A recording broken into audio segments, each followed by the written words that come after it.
오늘 본문의 말씀은 너무나도 유명한 말씀입니다. 몇 년 전에도 우리가 이 말씀을 가지고 주일 오전에 나누기도 했었고요. 또 며칠 전에 새벽에 이 말씀을 함께 나누면서 은혜를 나누었습니다. 설교를 똑같이 하지는 않을 겁니다만 새벽에 말씀을 나누면서 좀 더 이 상황에, 우리 지금 대한민국의 이 상황에, 또 우리 삶의 이 상황 속에서 좀 더 우리에게 위로가 되는 말씀, 소망이 되는 말씀이 될 수 있겠다라는 생각이 들어서 이 말씀을 한번 준비해 봤습니다. 이스라엘 백성들이 애굽을 나와 홍해가에 장막을 쳤습니다. 그 하나님이 약속하신 젖과 꿀이 흐르는 가나안 땅을 향해서 이스라엘 백성들이 첫 발을 내딛고 이제 홍해가에서 잠시 쉬는 것이죠. 그런데 이 소식을 들은, 홍해가에 장막을 치고 쉬고 있다라고 하는 이 소식을 들은 바로가 이게 어쩌면 기회가 될 수 있겠다라고 생각했습니다. 뒤에서 이스라엘 백성들을 몰면 이스라엘 백성들을 동안에 든 쥐처럼 몰아서 다시 저들을 노예로 잡아올 수 있겠다라고 하는 생각을 한 것이죠. 원래는 우리가 잘 아는 것처럼 애굽에 내린 10가지 재앙 때문에 바로는 항복을 했습니다. 더 이상은 안 되겠다. 나는 이제 여호와께 항복이다. 너희들은 갈 길을 가라 라고 보내줬지만 이내 마음이 달라진 것입니다. 저들이 우리의 노예인데, 저들이 우리의 종이었는데 아쉬운 거죠. 누구를 시킬 것인가? 그 많은 노동력을 우리는 어디에서 또 얻을 수 있을 것인가? 아까웠던 것이죠. 그래서 이스라엘 백성들을 추격합니다. 이런 상황 속에서 이스라엘 백성들은 진퇴양난의 상황에 빠졌습니다. 앞은 홍해가 가로막고 있고 뒤는 애굽의 군대가 쫓아오고 있는 것이죠. 이스라엘 백성들은 두려워 떨었습니다. 어떤 이들은 모세를 원망합니다. 애굽에 매장지가 없어서 우리를 여기까지 끌고 와서 죽게 하느냐 라면서 절규합니다. 예상치 못한 변수, 갑자기 생긴 위기와 혼란 앞에서 이스라엘 백성들의 죄성이 튀어나오기 시작합니다. 그들의 죄악된 본성이 튀어나오기 시작합니다. 여러분, 오늘날 우리의 상황이 그런 것 같습니다. 지금의 세계를 보십시오. 지금 세계는 난리가 났습니다. 뉴스를 보면 그래요.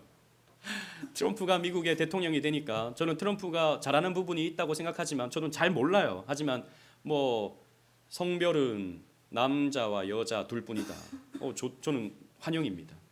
하지만 그 외에 어떤 무역이라든지 세계 정세를 이루어가는 이런 부분들은 굉장히 폭력적이고 굉장히 강압적이죠.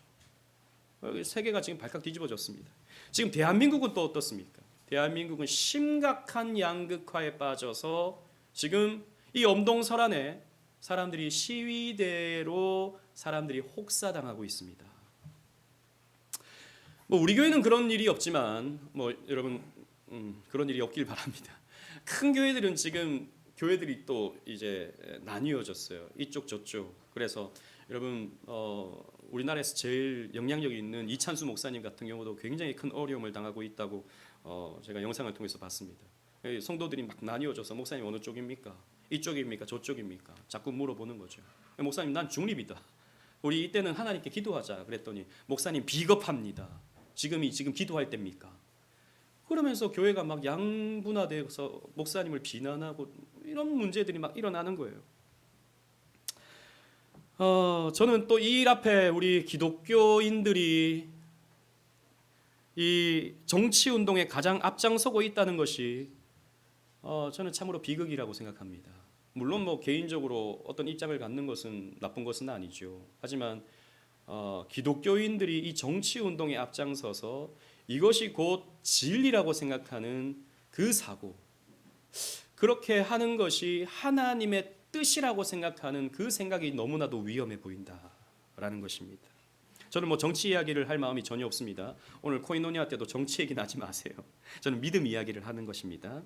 우리의 사업장과 직장 생활, 개인적인 상황도 마찬가지입니다. 여러분 쉽지 않아요. 지금의 사업을 이루어 가시는 분들이 너무너무 어렵습니다. 우리 교회만 해도 그렇습니다. 개인적인 상황도 또 여러 가지의 우리 교회 두 분의 권사님들이 지금 다 수술을 하셔가지고 두 분의 용사가, 제가 그랬어요. 우리 두 분의 용사가 지금 부상을 입었다. 어떻게 보면 참 큰 일이죠. 어느 하나 쉬운 게 없습니다, 여러분. 어느 하나 쉬운 게 없어요. 우리 성도님들 또 우리 청년들 앞으로 취업을 하고 진행해 나가는 모든 것들이 정말 쉬운 게 없습니다. 초등학생들도 그런 말을 해요. 저도 우리 교회 초등학생한테 그런 얘기를 들었어요. 인생이 너무 힘든 것 같아요. 초등학교 6학년이.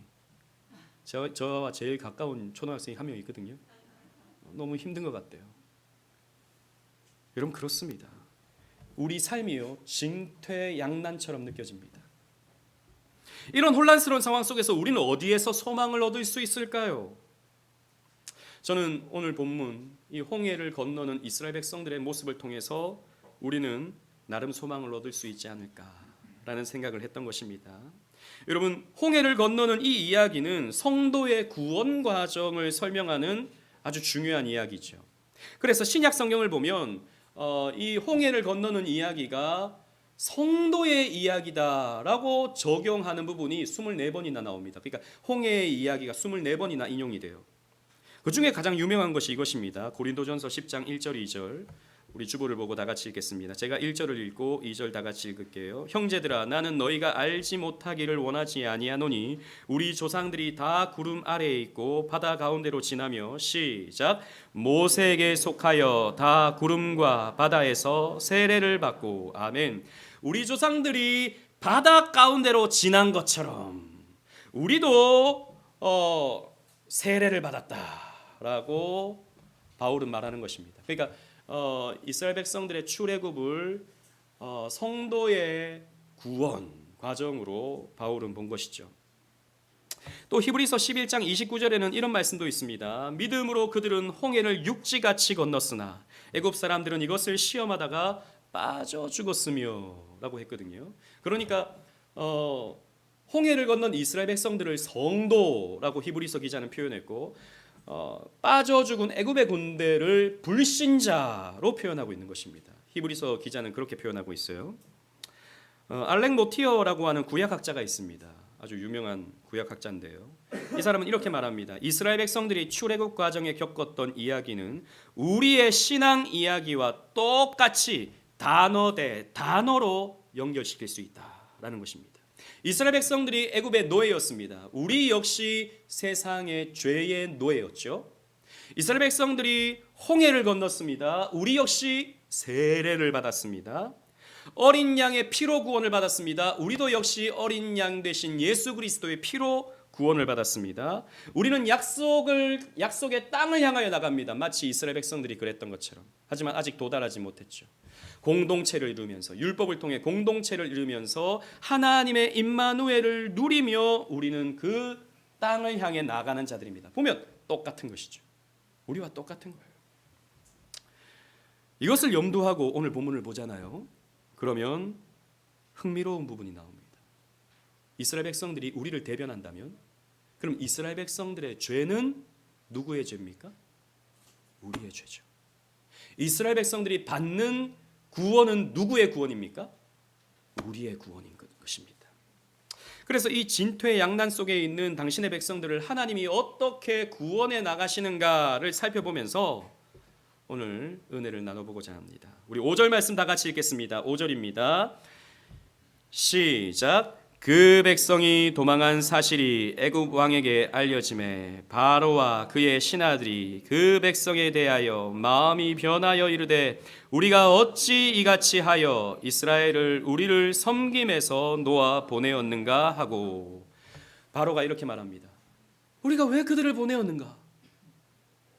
그들이 우리의 노예고 우리의 종이었는데, 그들이 우리를 섬겼는데 왜 우리가 그들을 보내었는가? 라고 반성하는 거죠. 파라오가. 그러면서 저들이 우리를 섬겼다라는 표현을 써요. 근데 이 섬김에 해당하는 히브리어 원어를 보니까 아바드라는 말이 사용되고 있습니다. 근데 여러분, 구약 성경에서 이 아바드라는 말은 주로 어떻게 번역되냐 하면 예배, 하나님을 섬기는 것, 그것에 사용되는 단어입니다. 여러분, 이 말이 참 의미심장하죠. 즉 이스라엘 백성들은요, 이제 모세를 통해서 하나님을 섬기기로 하고 하나님께 제사 드리기로 하고 출애굽을 감행했습니다. 그러면 그 이전에는 아바드한 존재가 없었느냐? 있었다라는 거죠. 즉 세상의 바로를, 애굽의 바로를 아바드, 예배하며 섬겼다라는 것입니다. 여러분, 보통 하나님을 믿기 전에 사람들은 예배하는 대상이 없다고 생각합니다. 우리는 하나님을 예배하고 있잖아요. 불신자들은 예배의 대상이 없다고 생각합니다. 그렇지 않습니다. 그렇지 않습니다. 이 세상의 모든 인간은 예배자예요. 하나님을 예배하든 아니면 세상을 예배하든, 세상의 가치관을 예배하든, 둘 중에 하나입니다. 그래서 사람들은 돈을 예배하고요, 소유물을 예배하고요, 권력을 예배하고요, 요즘 어떤 사람들은 트럼프 대통령을 예배하고요, 정치 지도자를 예배하고요, 혹은 자기 자신을 예배하죠. 여러분, 하나님은 인간을 예배자로 만드셨기 때문입니다. 하나님은 인간을 워시퍼로 만드셨어요. 그게 하나님의 형상의 특징입니다. 그래서 모든 인간은 예배의 대상을 가지고 있어요. 여러분, 이 worship이라는 말이 worth, 가치라고 하는 말에서 파생된 말이거든요. 그러니까 자기가 가치 있게 여기는 그 무엇을 인간은 흠상하는 것입니다. 예배하는 것이에요. 그래서 여러분 가만히 보세요. 여러분들은 이건 내 인생에 꼭 필요해, 이게 있어야 나는 행복해 라고 하는 그 무엇을 여러분들은 워십합니다. 난 이거 없으면 못 살아 라고 하는 그것을 여러분들은 예배하고 있는 거예요. 그리고 그렇게 예배하잖아요. 그러면 그것에 종이 되는 거예요. 우리 집에 아기가 왔습니다. 저희 집에 아기가 왔어요. 4명이 둘러싸고 하고 있어요.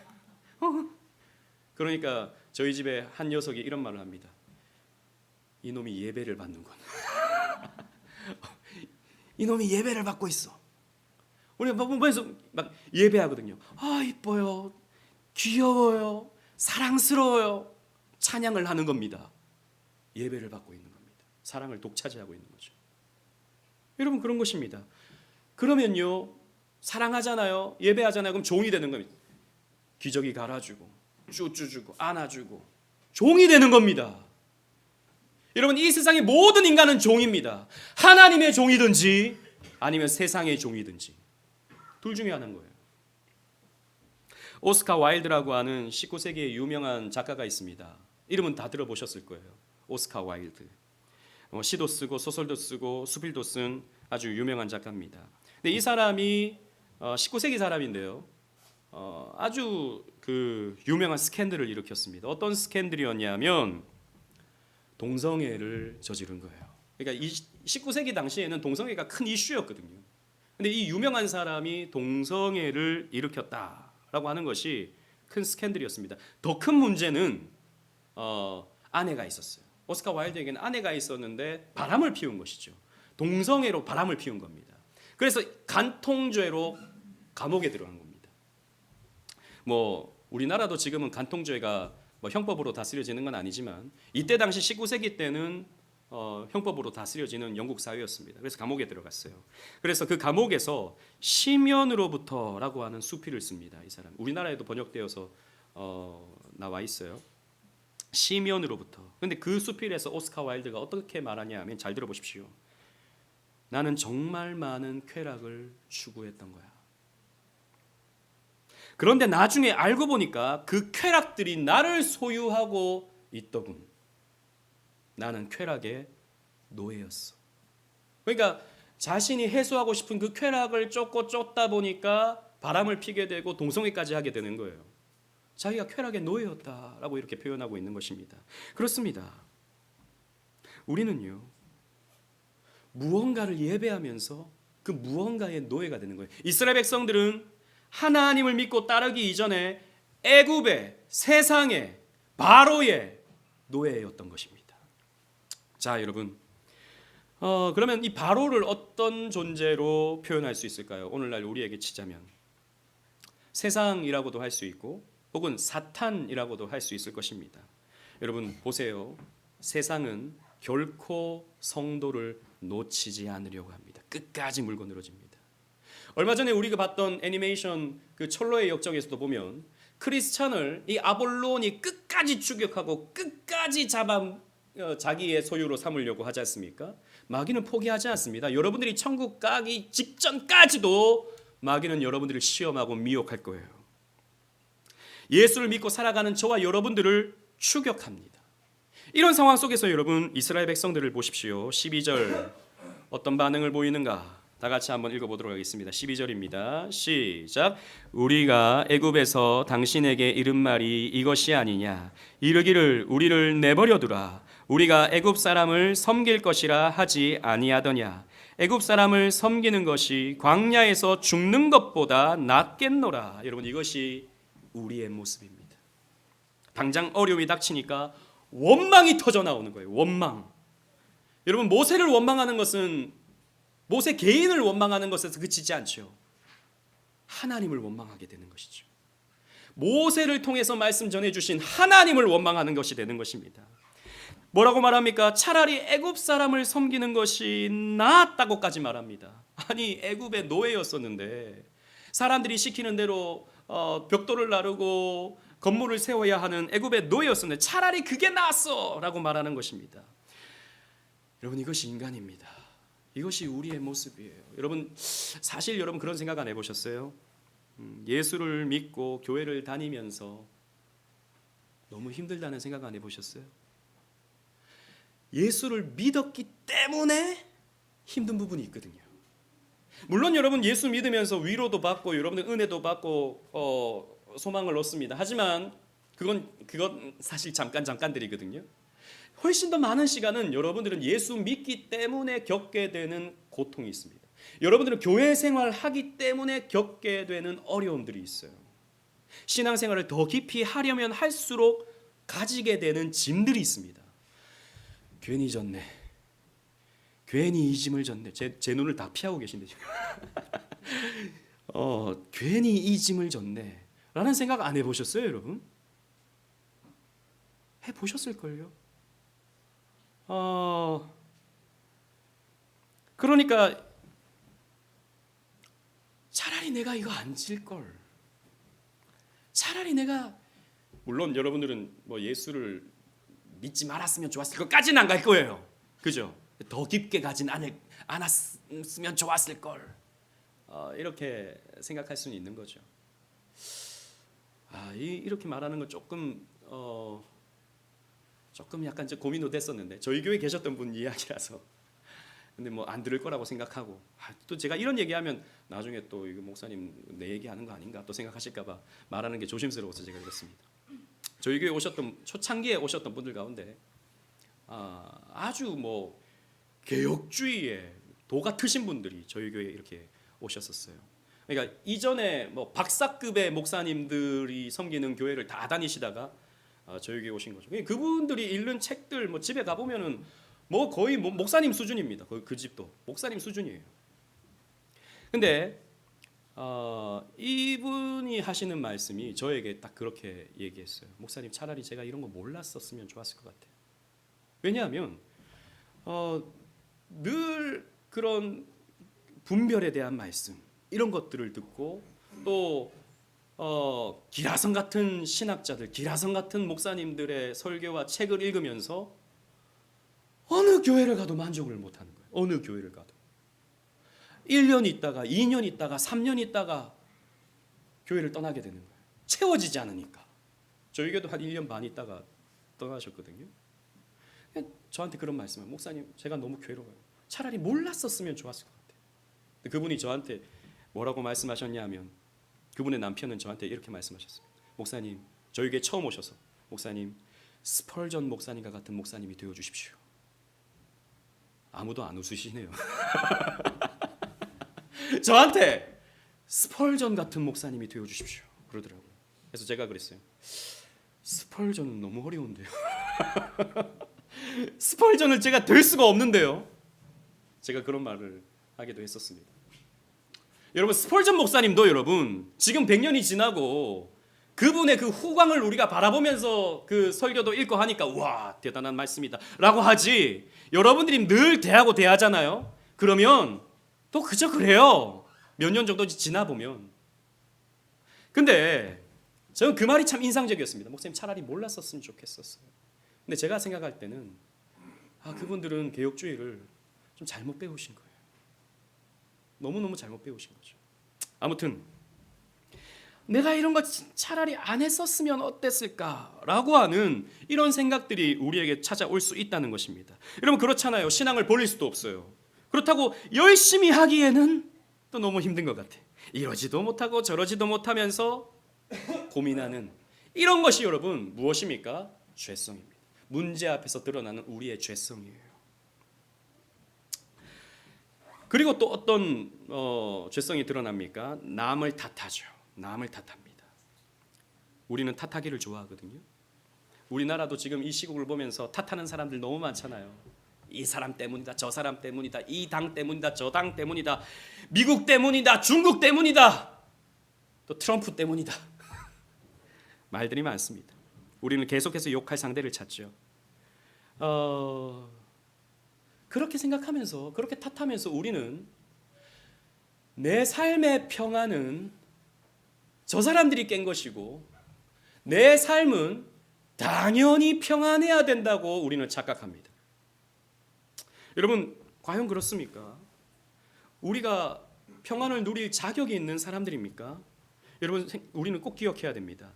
평안한 삶은요 우리에게 당연한 것이 아닙니다. 평안한 삶이 우리에게 어느 정도 지속되어 왔다면 그것은요 은혜입니다. 하나님의 은혜예요. 우리는 다 죄인이거든요. 우리 지난 수요일 날 하이델베르크 요리문답 구문 신문을 살폈었는데 거기에서 우리가 마땅히 받아야 할 것은 하나님의 저주다라고 표현하고 있어요. 왜? 우리가 죄를 짓거든요. 날마다 죄를 짓거든요. 아까 우리 6계명 살폈지만 6계명 살인하지 말라. 우린 이 계명 앞에서 나는 살인한 적 없습니다라고 하지만 여러분 지난 한 주간 동안 미워한 사람이 없습니까? 나는 한 번도 미워한 적이 없어요. 손 들어보세요. 난 한 사람도 미워해 본 적이 없어요. 다 살인한 자입니다.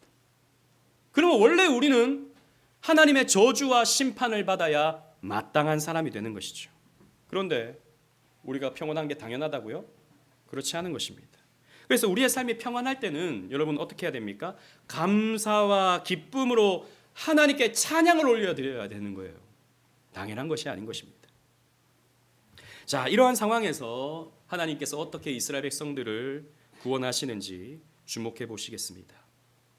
모세는 이렇게 선포합니다. 13절 14절 제가 13절을 읽고 14절 다 같이 읽겠습니다. 모세가 백성에게 이르되 너희는 두려워하지 말고 가만히 서서 여호와께서 오늘 너희를 위하여 행하시는 구원을 보라. 너희가 오늘 본 애굽 사람을 영원히 다시 보지 아니하리라. 시작. 여호와께서 너희를 위하여 싸우시리니 너희는 가만히 있을지니라. 아멘. 원망으로 가득 찬 이스라엘 백성에게 모세를 원망하고 하나님을 원망하고 그것이 아니라면 다른 원망할 대상을 찾으려 하는 이스라엘 백성들에게 모세는 너희는 가만히 서서 여호와께서 이루시는 구원을 보라 라고 외쳤습니다. 하나님께서 지금 이루어 가시는 구원을 그리고 앞으로 이루어 가실 구원을 차분하게 지켜보면서 인내하라 라는 것이죠. 출애굽의 이야기가 성경 곳곳에서 인용된다고 말씀드렸었는데 이사야에서도 이 홍해 이야기가 인용되고 있는 것을 찾아볼 수 있습니다. 이사야 51장 10절 말씀. 이 말씀의 배경은 이렇습니다. 이제 곧 이스라엘 백성들은 바벨론으로 포로로 끌려갑니다. 나라가 망할 상황이에요. 포로로 끌려갈 상황입니다. 두려워 떠는 백성들의 상황입니다. 이 상황에서 하나님이 어떻게 말씀하시는지 이사야를 통해 어떻게 말씀하시는지 제가 10절 11절을 읽고 12절 다 같이 읽겠습니다. 바다를 넓고 깊은 물을 말리시고 바다 깊은 곳에 길을 내어 구속받은 자들을 건너게 하시니가 어찌 주가 아니시니까. 여호와께 구속받은 자들이 돌아와 노래하며 시온으로 돌아오니 영원한 기쁨이 그들의 머리 위에 있고 슬픔과 탄식이 달아난 날이이다. 시작. 이르시되 너희를 위로하는 자는 나 곧 나이니라. 너는 어떠한 자이기에 죽을 사람을 두려워하여 풀같이 될 사람의 아들을 두려워하느냐. 아멘. 여러분 이 말씀을 이해하시겠죠? 하나님이 어떤 하나님이냐? 너희의 하나님이 어떤 하나님이냐? 홍해를 가르신 하나님이시다. 그런데 너희가 어찌 지금의 상황을 바라보고 지금의 너희의 문제를 바라보고 죽을 사람을 두려워하고 풀같이 될 사람의 아들들을 두려워하느냐? 왜 느부갓네살 같은 왕들을 두려워하느냐? 하나님을 바라봐라. 하나님을 의지하라.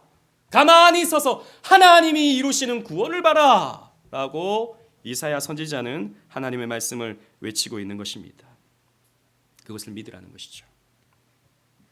여러분, 우리는 문제가 생기면 그 문제를 해결하기 위해서 무엇을 해야 할지를 생각합니다. 무엇을 해야 할지. 그런데 여러분, 그것보다 더 중요한 것이 있습니다. 무엇을 믿을지가 훨씬 더 중요합니다. 여러분, 우리의 문제 해결은 무엇을 믿는가에 따라서 달라지기 때문이에요. 위급한 상황이 생기잖아요. 그럼 여러분들은 반드시 믿는 대상을 찾습니다. 119를 찾든지 아니면 내가 신뢰하는 사람을 찾든지 믿는 사람을 향해서 여러분들은 구원을 봅니다. 그죠? 그래서 무엇을 믿느냐가 더 중요한 거예요. 무엇을 믿느냐. 우리는 믿음으로 말미암아 구원을 받는다는 이신칭의의 교리를 믿습니다. 이 이신칭의를 믿을 때 우리의 삶에 선행이 나온다고 하는 것도 믿죠. 여러분, 선행은 독립적인 것이 아니라 그랬습니다. 믿음의 열매가 선행이죠. 그런데 많은 사람들이 이 선행, 순종의 삶이 나오지 않는 이유를 이런 식으로 설명합니다. 아, 믿음이 내가 부족했구나. 아, 믿음이 없구나. 아, 믿음을 더 키워야겠구나. 이렇게 생각들을 합니다. 물론 틀린 말은 아니지만 여러분, 우리가 뭔가를 더 많이 하고 안 하고가 우리의 구원에 궁극적인 영향을 미치진 않아요. 우리에게는 믿음이 필요한데 그 믿음을 키우기 위해서는 우리가 어떻게 해야 되는가를 우리는 살펴봐야 됩니다. 하나님의 구원을 보는 것이죠. 잠잠히 내가 하는 일을 잠시 멈추고 내가 무엇을 해야 될까를 잠깐 멈추고 하나님이 어떻게 우리를 구원해 가시는가를 봐야 된다라는 것이죠. 여러분, 하나님께서 이스라엘 백성들에게 홍해가 갈라지는 것을 보여주십니다. 홍해가 갈라집니다. 그리고 바닷물이 마릅니다. 영화를 보면, 십계 같은 영화를 보면 홍해가 갈라지고 당장 이스라엘 백성들이 그 바다를 건너지만 사실 그렇지 않아요. 성경을 보면 21절 말씀 보십시오. 21절 다 같이 읽겠습니다. 시작. 모세가 바다 위로 손을 내밀매 여호와께서 큰 동풍이 밤새도록 바닷물을 물러가게 하시니 물이 갈라져 바다가 마른 땅이 된지라. 아멘. 바다가 갈라지고 동풍을 밤새도록 불게 하셔서 바닥이 마른 땅처럼 만들어 버리십니다. 오랜 시간이 걸리는 거예요. 이스라엘 백성들은 꽤 많은 시간을 보는 것입니다. 그리고 이스라엘 백성들이 홍해를 건너갑니다. 여러분, 상상을 한번 해보십시오. 물이 벽처럼 만들어졌습니다. 그 사이를 건너가고 있는 거예요. 와, 하나님 정말 대단하시다. 하나님 정말 위대하시다. 이 모든 일을 이루신 하나님 감사합니다 라고 찬송하면서 이스라엘 백성들이 건너갑니다. 근데 건너갈 때 여러분들이 건너간다고 생각해 보세요. 막 옆에 막 고등어가 막 벌떡벌떡거립니다. 오징어가 들어갔다 나왔다 합니다. 이거 물병 이거 다 쏟아지는 거 아닌가? 그런 생각도 여러분 들지 않았겠습니까? 저는 아쿠아리움 한 번씩 가면 너무 막 크고 너무 잘 지어져 있잖아요. 근데 이거 깨지면 어떡하나 생각도 좀 들던데요. 그런 생각이 들 수 있죠. 의심도 하면서 두려워함도 있으면서 하지만 믿음으로 하나님이 하시는 일들을 보면서 가는 거예요. 그걸 보면서 가는 겁니다. 그럴 때 여러분 우리의 믿음이 더욱 커지는 거예요. 무슨 말이냐? 여러분, 우리는 홍해가 갈라지는 것을 눈으로 보진 못합니다. 그죠? 물이 벽처럼 세워지는 거 우리도 좀 봤으면 좋겠는데 우리 시대에는 하나님이 그렇게 역사하지 않으십니다. 그러나 우리는 볼 수 있습니다. 어떻게 볼 수 있나요? 우리는 성경을 통해서 보죠. 이 홍해를 가르신 하나님이 나의 하나님이다 라고 하는 것을 우리는 믿음의 눈으로 바라보는 것입니다. 아멘 소리가 너무 작네요. 믿음의 눈으로 바라보는 것입니다. 그리고 이스라엘 백성들을 저 40년 동안 신이 헤어지지 아니하고 옷이 헤어지지 아니하도록 구름 기둥과 불 기둥으로 이스라엘 백성들을 구원해 나가시는 그 모든 과정을 믿음의 눈으로 바라보면서 이 여호와 하나님이 나의 하나님이다라고 하는 것을 믿음의 눈으로 보는 거예요. 우리는 그것을 보는 것입니다. 또 뿐만 아니라 우리의 삶 속에서 역사하시는 하나님을 보는 것이죠.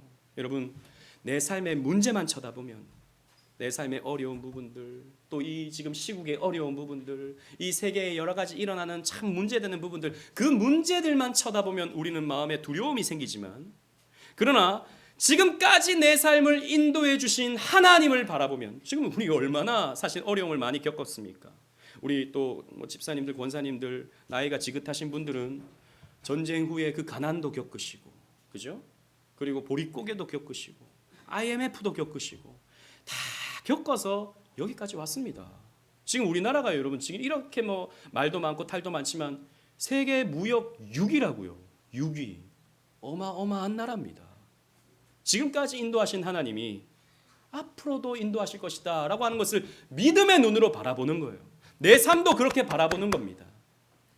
이렇게 우리는 잠잠히 뭔가를 자꾸 바쁘게 내가 움직이려고 하는 것이 아니라 하나님을 바라보는 믿음이 우리에게 필요한 것입니다. 여러분, 지금까지 여러분들에게 하나님이 어떤 은혜를 베푸셨는지를 바라보십시오. 저는 지난주에 우리 SFC 운동원들 헌신 예배를 하는데 제가 은혜를 너무 많이 받았어요. 여러분, 영상이 우리 또 카페에 올라와 있으니까 한번 살펴보시면 좋겠습니다. 아, 하나님이 이들을 구원하시는구나. 이들의 기도와 이들의 고백을 제가 보면서 하나님이 이들을 구원하시는구나 라고 하는 것을 보는 것이죠. 여러분들을 혼란스럽게 만드는 유튜브를 좀 줄이십시오. 여러분들의 생각을 흐트러 놓는 그런 TV 미디어를 좀 줄이십시오. 말씀을 보십시오. 하나님을 보십시오. 묵상을 하십시오. 그럴 때 여러분들의 마음에 믿음이 생기는 것입니다. 그리고 찰스 스펄전 목사님은 아까 제가 언급했던 이렇게 말씀하십니다. 하나님을 신뢰하며 그 자리에 가만히 서 있는 것은 아주 오랜 기간 훈련받은 그리스도의 군사들이 할 수 있는 것이다 그랬습니다. 그러니까 이거 쉽지 않다라는 겁니다. 가만히 서서 하나님의 구원을 바라보는 것은 쉽지 않다. 훈련받아야 된다 라고 하는 것을 스펄전 목사님은 말합니다. 그래서 여러분, 우리 신앙생활에서 제일 힘든 건 뭐냐면 여러분, 정말 우리가 신앙생활하면서 힘든 건 뭐냐면 내가 뭘 하고 안 하고 봉사를 하고 안 하고 이게 힘든 게 아니라 전적으로 하나님을 신뢰하지 못하는 것이 힘든 거예요. 전적으로 신뢰하지 못하니까 이걸 할까 말까 고민하게 되는 거고요. 하나님 말씀에 순종할까 순종하지 말까 고민하게 되는 겁니다. 왜냐하면 하나님을 전적으로 신뢰하는 것이 우리 눈에 별로 좋게 보이지 않아요. 무식하게 보여요. 하나님을 전적으로 신뢰하는 것이 매력적이지 않습니다. 망할 것처럼 보여요. 하나님 전적으로 신뢰하면. 말씀대로 산다라고 하는 것이 위험해 보입니다. 이게 우리 신앙의 가장 큰 문제죠. 그렇기 때문에 여러분, 성경은 우리에게 무엇을 가르쳐 주냐? 인내해야 된다는 것을 가르쳐 줍니다. 너희는 가만히 서서 하나님이 이루시는 구원을 봐라 라고 하는 말은 가만히 서 있는 건 인내하라 라고 하는 그런 의미가 되는 거예요. 그래서 예수님도 이런 말씀을 하십니다. 누가복음 8장 15절 말씀 다 같이 읽겠습니다. 시작. 좋은 땅에 있다는 것은 착하고 좋은 마음으로 말씀을 듣고 지키어 인내로 결신하는 자니라. 아멘. 자, 보세요. 좋은 땅에 씨를 뿌립니다. 그리고 말씀을 듣고 지킵니다. 이것까지는 우리가 할 수 있어요. 그러나 말씀을 듣고 지켰는데도 별게 없어요. 말씀을 듣고 지켰는데도 더 문제가 생겨요. 그럼 우린 낙심해 버리는 거죠. 그럴 때 그러지 말고 인내함으로 결실하라 라고 우리 주님 말씀하십니다. 로마서 15장 4절도 여러분 다 같이 읽겠습니다. 시작. 무엇이든지 전에 기록된 바는 우리의 교훈을 위하여 기록된 것이니 우리로 하여금 인내로 또는 성경의 위로로 소망을 가지게 함이니라. 아멘. 성경의 교훈이 무엇이냐? 인내하라 라는 것입니다. 당장 내 손에 쥐어지는 게 없다 하더라도, 지금 당장 내 눈앞에 홍해가 갈라지지 않는다 하더라도 인내하면서 기다리라는 것입니다. 동풍이 불어서 땅이 마를 때까지 기다리라는 것입니다. 기다리지 못하고 당장 뛰어가려고 그러면 안 되는 것이죠. 기다려야 되는 겁니다. 가만히 서서 기다려야 되는 것입니다. 여러분, 우리가 구원의 과정에 있어서 참 내가 과연 참 신앙인인가 라고 하는 것으로 고민하는 분이 혹시 계실지 모르겠습니다. 그러나 여러분, 약속을 믿으십시오. 칭의를 받은 사람은 반드시 성화의 삶을 살아갑니다. 성경의 약속입니다.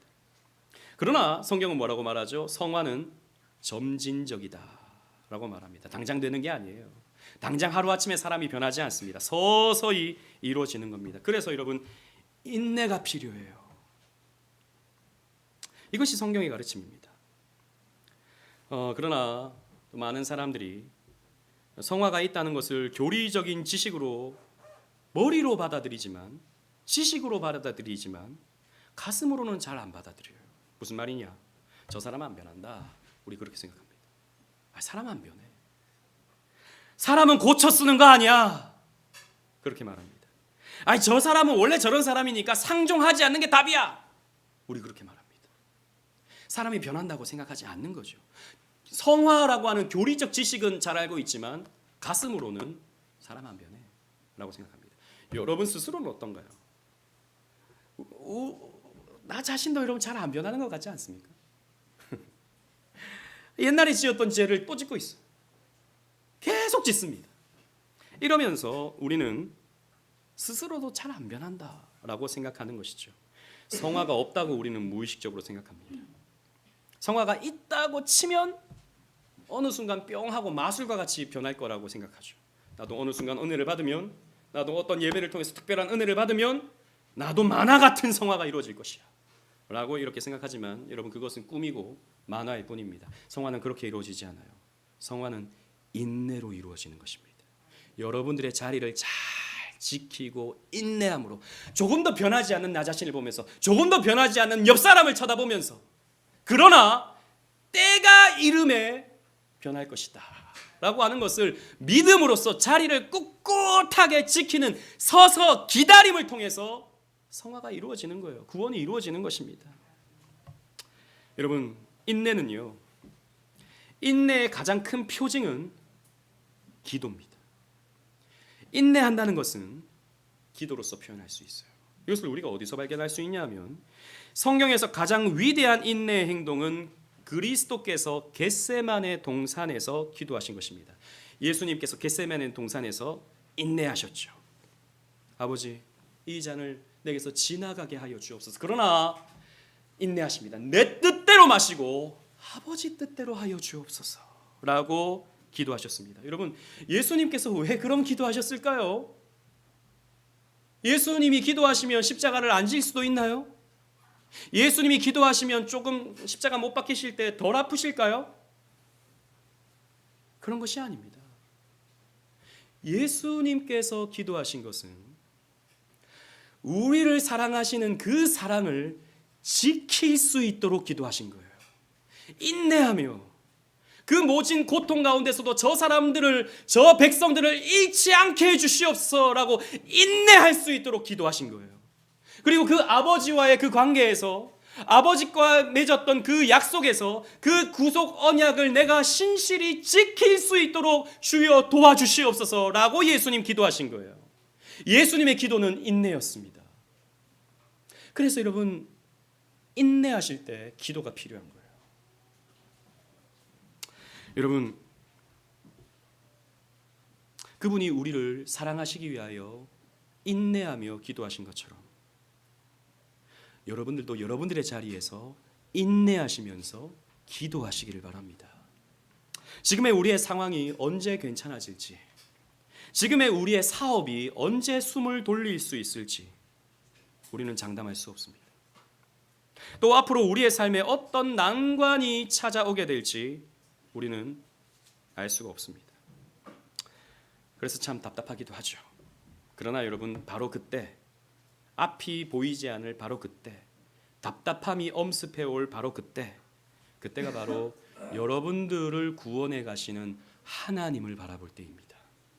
하나님을 바라보시면서 인내함으로, 믿음으로 하나님의 구원을 이루는 저와 여러분들 되시기를 주님 이름으로 축원합니다. 아멘.